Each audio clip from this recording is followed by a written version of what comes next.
everyone, it's me Simone and I have a confession to tell you guys. But before we get into the confession, I do want to say that my boyfriend is in the other room playing Counter-Strike, so if you hear a mumbling man's voice, it's him, so I apologize. So back to this confession, and it's kind of weird that I'm confessing to this, but it's something that I have been struggling with a little bit, and it's kind of funny that I say that because I sound like a baby. So my confession is that I am a huge fan of young adult fiction. It may not seem like much to people, but it kind of means a lot to me, and it really took me a while to be comfortable with saying that. Mostly because I am an adult, and I don't know, there's like these certain preconceptions about being adult that are living inside my brain and that I need to kind of get over. So what do I constitute as an adult?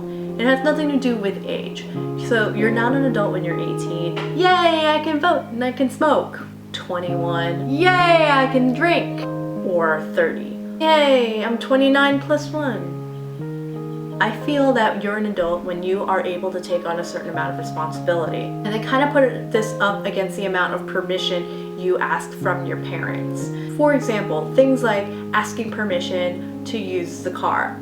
If you are an adult, you don't need to do that because you have a car and you pay for it and you take care of it. Asking your parents for $20 so that you can go to the mall, that's something that you don't do as an adult because you have a job and then you can pay for things for yourself. Other levels of responsibility include, but are not limited to, renting your own apartment, having to take care of a mortgage, any types of insurance, health insurance, dental, life, car, house. That's when you're an adult, when you have to pay for insurance because they charge you an arm and a leg for everything. Also, I like to kind of factor in the baby factor. When it comes to the baby conversation, the dynamic of the conversation changes over time. When you're a teenager, there's a very huge stress on not having a kid, and it's not having a kid, not having a kid, not having a kid, until all of a sudden your parents are like, when are you gonna have a kid? When are you gonna have a kid? When you're gonna have a kid? Which is a situation that I'm in right now. And apparently, when you're able to take care of both yourself as well as another child, I feel like you have now reached adulthood. So that's what I consider an adult, and from those factors, I will say that I'm an adult. And with that, I feel like there's some preconceptions to when it comes to being an adult. And one of those preconceptions is that you don't read young adult novels. I would then go out and read difficult novels. I don't want to say that I'm not a huge fan of adult fiction or adult literature. I just think that most of it is boring. I feel like the people that make the decision on who gets awards every year make that decision based on how boring the book is.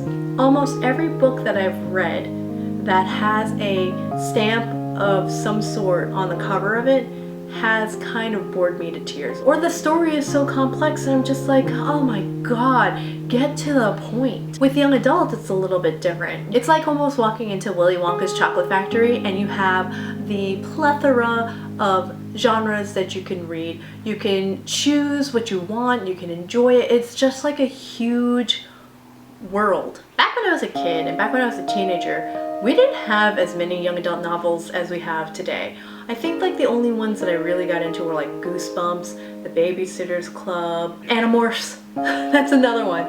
So we never really had as many books as we had in the past, and it didn't have such a huge impact to the literary world that it does now. There are so many great novels and all of them are young adult, and if you see some of the new movies that are coming out, they're also young adult books. However, it really did take me a little bit of time for me to get comfortable with reading young adult fiction in public. I wouldn't take them on the train and I wouldn't read them out in public because I was always worried that people were judging me. And that's something that I'm kind of working on right now. Imagine me reading these like complex stories, 900-page long novels, carrying them on the train, hoping to God that people around me aren't judging me for the book that I'm reading and find me as intellectual as possible, and then going home and reading a young adult novel, which is actually what I want to be reading. And it's just kind of like this push-pull that I've always had in my head. And I want to make this video like super sad and be like, Simone, you don't have to be that way. You can be any way you want. Dream the dreams. Eventually, over time, I started picking up hardcover YA and bringing them on the train, and guess what? Guess what I noticed? No one cared. No one cared at all about what I was reading because they were busy reading whatever they were doing. They were getting ready for work, they were listening to music, they were sleeping, and they were trying to get some semblance of peace before they go to the office, before they go to their jobs, and then work for the next 8 hours. This is also kind of the philosophy that I've had while going to the gym, is that like I will lip sync along with Beyonce while I'm like walking on the treadmill, and I realize that as I do it more and more, less and less people care.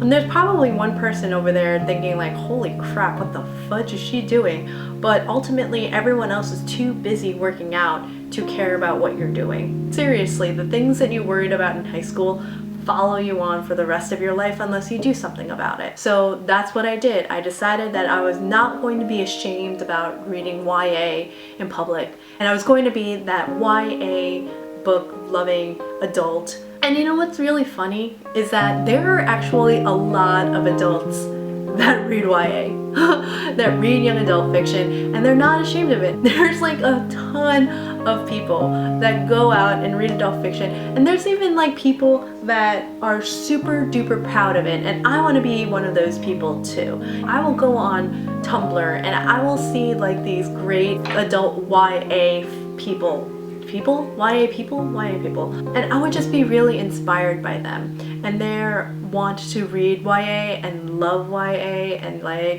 be a part of the YA culture. So I appreciate you guys so much for being brave about it. I'm laughing because I think that in my mind it's a little bit silly that I was not brave enough to read YA, but I was. Now that I am a proud YA book reader, full-grown adult, taking care of myself, I've got my responsibilities, I cleaned the house today. Anyway, that was my video and I hope you enjoyed it. I don't want to say that you should go ahead and leave a comment if you have insecurities and we should talk about them out in public, but if you want to talk about what being a young adult book reader and also being an adult, please leave a comment below and I'll be happy to talk with you. Duh! You can also find me on Goodreads. I am Books Like You, and I'll leave a link to it in the video description below. Alright, and that's it. Bye!